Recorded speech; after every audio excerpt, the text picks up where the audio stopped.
BBC news live കൊച്ചിയിലേക്ക് സ്വാഗതം. ഈ വാർത്തകൾ നിങ്ങൾക്കായി അവതരിപ്പിക്കുന്നത് Leotech solar solutions powered by മൈൽ foodstuffs Mookkannoor, Grazia tours and travels near Cochin airport and Cochin Kalabhavan Angamaly franchise. രണ്ടാം പീഡന കേസിലും രാഹുൽ മാങ്കൂട്ടത്തലിന് മുൻകൂർ ജാമ്യം കർശന ഉപാധികളോടെ. രണ്ടാമത്തെ പീഡന കേസിൽ രാഹുൽ മാങ്കൂട്ടത്തലിന് മുൻകൂർ ജാമ്യം ഉപാധികളോടെയാണ് മുൻകൂർ ജാമ്യം അനുവദിച്ചത്. തിരുവനന്തപുരം പ്രിൻസിപ്പൽ സെഷൻസ് കോടതിയാണ് ജാമ്യം അനുവദിച്ചത്.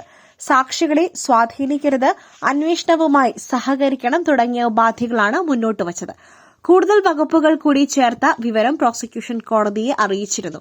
പരാതിയിൽ ഉറച്ചു നിൽക്കുന്നതായി പെൺകുട്ടി മൊഴി നൽകിയിരുന്നു. പെൺകുട്ടിയുടെ രഹസ്യമൊഴിയും കോടതിയിൽ ഹാജരാക്കിയിരുന്നു. കരഞ്ഞ് കാല് പിടിച്ചിട്ടും രാഹുൽ ബലാത്സംഗം ചെയ്തു എന്നാണ് മൊഴി.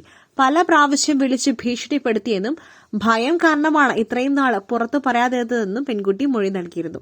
ബലാത്സംഗ ഭ്രൂണഹത്യ കേസിൽ ഇതേ കോടതി രാഹുലിന്റെ മുൻകൂർ ജാമ്യാപേക്ഷ നേരത്തെ തള്ളിയിരുന്നു. വിവാഹ വാഗ്ദാനം നൽകിയാണ് ബന്ധം സ്ഥാപിച്ചതെന്ന് യുവതിയുടെ മൊഴിയിലുണ്ട്. ശബരിമല സ്വർണ്ണക്കൊള്ള രമേശ് ചെന്നിത്തലയുടെ മൊഴിയെടുക്കുന്നത് മറ്റൊരു ദിവസത്തേക്ക് മാറ്റി. ശബരിമല സ്വർണ്ണക്കൊള്ള വിഷയത്തിൽ രമേശ് ചെന്നിത്തലയുടെ മൊഴിയെടുക്കുന്നത് മറ്റൊരു ദിവസത്തേക്ക് മാറ്റി. അന്വേഷണ സംഘത്തിലെ ഉദ്യോഗസ്ഥരുടെ അസൌകര്യത്തെ തുടർന്നാണ് മാറ്റം. നിർണായക വിവരം കൈമാറാനുണ്ടെന്ന് വ്യക്തമാക്കി ചെന്നിത്തലയാണ് SITയെ സമീപിച്ചത്. ഒരു വ്യവസായിയായാണ് വിവരങ്ങൾ പങ്കുവച്ചതെന്ന് രമേശ് ചെന്നിത്തല പ്രതികരിച്ചു. അന്താരാഷ്ട്ര കള്ളക്കടത്ത് സംഘവുമായി ശബരിമല സ്വർണ്ണക്കൊള്ളയ്ക്ക് ബന്ധമുണ്ടെന്ന രമേശ് ചെന്നിത്തലയുടെ വെളിപ്പെടുത്തലിന്റെ അടിസ്ഥാനത്തിലായിരുന്നു മൊഴിയെടുക്കുവാനുള്ള നീക്കം. വിഷയവുമായി ബന്ധപ്പെട്ട് മൊഴി നൽകുവാൻ തയ്യാറാണെന്ന് ചെന്നിത്തലയാണ് SITയെ അറിയിച്ചത്. ഈഞ്ചക്കല്ലിലെ ക്രൈംബ്രാഞ്ച് ഓഫീസിൽ ഇന്ന് മൊഴിയെടുപ്പ് നിശ്ചയിച്ചെങ്കിലും ഉദ്യോഗസ്ഥരുടെ അസൌകര്യത്തെ തുടർന്ന് മാറ്റുകയായിരുന്നു. സ്വർണം അന്താരാഷ്ട്ര മാർക്കറ്റിൽ അമൂല്യ വസ്തുവായി വിറ്റു എന്ന് വ്യവസായി തന്നോട് പറഞ്ഞെന്നും രഹസ്യമൊഴി നൽകുവാൻ വ്യവസായി തയ്യാറാണെന്നും രമേശ് ചെന്നിത്തല മാധ്യമങ്ങളോട് പ്രതികരിച്ചു. അതിജീവിതയെ അധിക്ഷേപിച്ച കേസ് സന്ദീപ് വാര്യരുടെ മുൻകൂർ ജാമ്യാപേക്ഷ ഡിസംബർ 15 മാറ്റി. അതിജീവിതയെ അധിക്ഷേപിച്ച കേസിൽ സന്ദീപ് വാര്യരുടെ മുൻകൂർ ജാമ്യാപേക്ഷ ഡിസംബർ 15 മാറ്റി. പ്രോസിക്യൂഷൻ റിപ്പോർട്ട് വൈകുന്നതിനാലാണ് കേസ് മാറ്റിയത്. റിപ്പോർട്ട് സമർപ്പിക്കുവാൻ പ്രോസിക്യൂഷൻ സമയം തേടിയതിന് പിന്നാലെ നേരത്തെയും കേസ് നീട്ടിയിരുന്നു. തിരുവനന്തപുരം ജില്ലാ പ്രിൻസിപ്പൽ സെഷൻസ് കോടതിയാണ് കേസ് പരിഗണിച്ചത്. അതിജീവിതയെ പൊതുസമൂഹത്തിന് പരിചയപ്പെടുത്തൽ, സ്ത്രീത്വത്തെ അപമാനിക്കൽ, ഭീഷണിപ്പെടുത്തൽ എന്നീ വകുപ്പുകൾ ചേർത്താണ് പോലീസ് കേസെടുത്തത്. ഇതേ കേസിൽ അറസ്റ്റിലായ രാഹുൽ ഈശ്വർ റിമാൻഡിൽ തുടരുകയാണ്.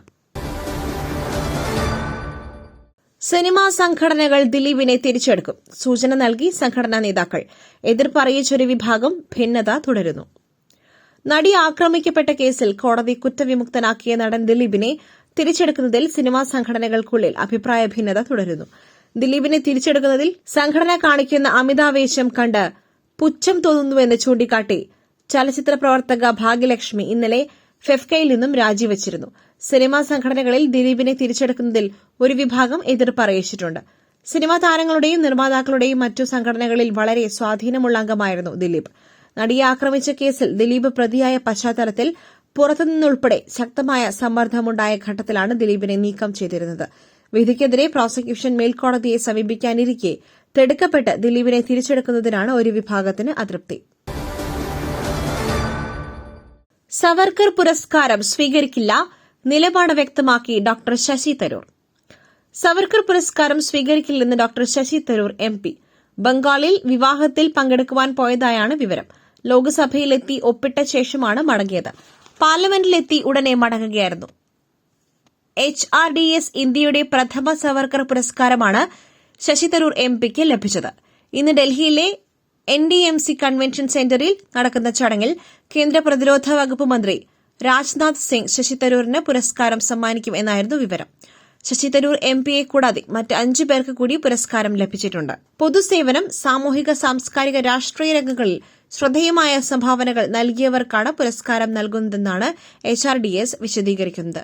ഹിന്ദുത്വ പ്രത്യയശാസ്ത്രത്തിൽ ഊന്നി പ്രവർത്തിച്ചിരുന്ന ശ്രദ്ധേയ നേതാവായ സവർക്കറുടെ പേരിലുള്ള പുരസ്കാരം RSS ബന്ധമുള്ള സംഘടന കോൺഗ്രസ് നേതാവും MPയുമായ ശശി തരൂരിന് നൽകുന്നതിൽ കോൺഗ്രസ് നേതാക്കൾ അതൃപ്തി അറിയിച്ചിരുന്നു.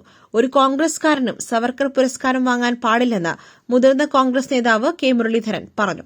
കോൺഗ്രസ് രക്തം സിരകളിലൂടെ ഒഴുകുന്ന ആളുകൾക്ക് പുരസ്കാരം സ്വീകരിക്കുവാൻ സാധിക്കില്ലെന്ന് രാജ്മോഹൻ ഉണ്ണിത്താൻ പറഞ്ഞു. സവർക്കർ പുരസ്കാരം വാങ്ങുവാൻ അർഹരായ നിരവധി പേർ കോൺഗ്രസിൽ ഇനിയുമുണ്ടെന്ന് മന്ത്രി മുഹമ്മദ് റിയാസ് പരിഹസിച്ചു. നേതാക്കൾ തമ്മിൽ ഇക്കാര്യത്തിൽ ഒരു മത്സരം തന്നെ നടക്കും. തരൂർ EMSന്റെ പേരിലുള്ള പുരസ്കാരമാണ് വാങ്ങേണ്ടതെങ്കിലും അപ്പോൾ തന്നെ പാർട്ടിയിൽ നിന്നും പുറത്തായേനെ. തരൂരിന് എതിരെ ഒരു വാക്ക് പറയുവാനോ നടപടിയെടുക്കുവാനോ കഴിയില്ല. സെമിനാറിൽ പങ്കെടുത്തതിനാണ് KV തോമസിനെതിരെ നടപടിയെടുത്തത് മുഹമ്മദ് റിയാസ് പറഞ്ഞു. പുട്ടു രുചികരമാവണമെങ്കിൽ മയിലിന്റെ പുട്ടുപൊടി തന്നെ വേണം. അതിന് ചെമ്പാപ്പുട്ടാണെങ്കിലും അങ്ങനെ തന്നെ. മയിൽ റൈസ് ആൻഡ് ഫുഡ് പ്രൊഡക്ട്സ്, ശ്രേഷ്ഠം സമ്പുഷ്ടം. സുരേഷ് ഗോപി ലോക്സഭാ തെരഞ്ഞെടുപ്പിൽ വോട്ട് ചെയ്തത് തൃശൂരിൽ. തദ്ദേശ തെരഞ്ഞെടുപ്പ് തിരുവനന്തപുരത്ത്. തെരഞ്ഞെടുപ്പ് കമ്മീഷൻ മറുപടി പറയണം. VS സുനിൽകുമാർ. കേന്ദ്രമന്ത്രി സുരേഷ് ഗോപി വോട്ട് ചെയ്തത് ചട്ടവിരുദ്ധമായെന്ന് ആരോപിച്ച് CPI നേതാവ് VS സുനിൽകുമാർ. കഴിഞ്ഞ ലോക്സഭാ തെരഞ്ഞെടുപ്പിൽ തൃശൂരിൽ വോട്ട് ചെയ്ത സുരേഷ് ഗോപി തദ്ദേശ തെരഞ്ഞെടുപ്പിൽ വോട്ട് ചെയ്തത് തിരുവനന്തപുരത്താണ്.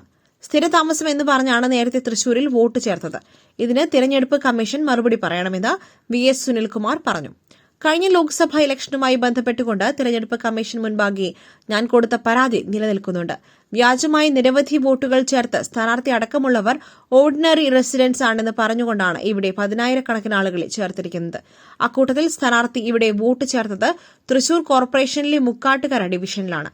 ഈ വോട്ട് നിലനിൽക്കെ അതേ വ്യക്തി തദ്ദേശ തെരഞ്ഞെടുപ്പിൽ ശാസ്തമംഗലം ഡിവിഷനിൽ വോട്ട് ചെയ്തിരിക്കുകയാണ്.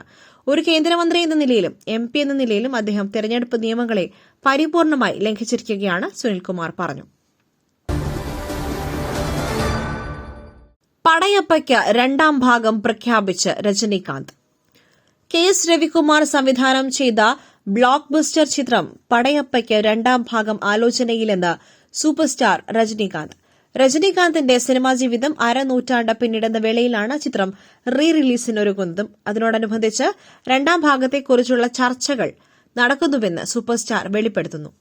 പടയപ്പ 2 എന്തുകൊണ്ട് ആലോചിച്ചുകൂടാ എന്നൊരു ചിന്ത എപ്പോഴും മനസ്സിലുണ്ടായിരുന്നു. ചിത്രത്തിന്റെ ക്ലൈമാക്സിൽ രമ്യ കൃഷ്ണൻ അവതരിപ്പിച്ച വില്ലത്തി കഥാപാത്രം നീലാംബരി രജനീകാന്തിന്റെ പടയപ്പയോട് പറയുന്നുണ്ട്, അടുത്ത ജന്മത്തിലെങ്കിലും നിന്നോട് പ്രതികാരം ചെയ്യുമെന്ന്.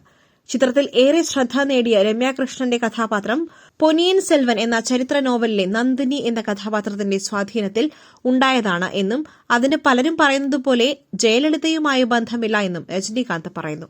ആദ്യം ഐശ്വര്യ റായിയെ നായികയാക്കുവാൻ ശ്രമിച്ചു, എങ്കിലും അവർക്കതിൽ താൽപര്യം തോന്നിയില്ല എന്നും അത് പിന്നീട് രമ്യാകൃഷ്ണൻ ചെയ്തു എന്നും രജനി കൂട്ടിച്ചേർത്തു. രണ്ടാം ഭാഗത്തിന്റെ പേര് നീലാംബരി എന്നായിരിക്കും. അതിന്റെ ചർച്ചകൾ നിലവിൽ തകൃതിയായി നടക്കുകയാണ്. കഥ വളരെ നന്നായി വന്നാൽ ചിത്രം ചെയ്യും. നീലാംബരി എന്ന ചിത്രം പടയപ്പ ആരാധകർ ഒരു ഉത്സവമാക്കി മാറ്റുമെന്ന് എനിക്ക് ഉറപ്പാണ്. പടയപ്പ റിലീസുമായി അനുബന്ധിച്ച് സംഘടിപ്പിച്ച പ്രത്യേക വീഡിയോയിൽ രജനി പറയുന്നു. മറ്റൊരു വാർത്തയുമായി കണ്ടുമുട്ടുന്നതുവരെ നന്ദി, നമസ്കാരം.